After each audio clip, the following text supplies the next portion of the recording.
belo tua ana mi orfu yu mata karada kenying luane sandana Felix Altoro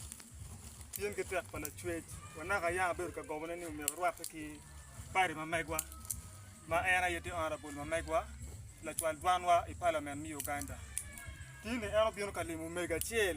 ma era yo kwa bolo kwi yet en chi ila ro peje dana chiel ma bolo kwi le tap era yo moga dane pari kara ro ba yo o no bion chun kilwa donc ka en bion limu mego ma mi yet en kum wane tini ro ba yeti ka tikere gomo kene ka do ber ko mero weni jeno la ko ngi polo eto mega ene wen moga dane pari ye ki chun palwa dan ana lego wonu tua ka reti ka bion en dana ma ko bion o gwa ber ka wora ken gang ni bion ka choko gweni waka ko gwang enoni nen la gwa gang ma megwa ye maro ba oro aye pari ana fo mate dana fo mego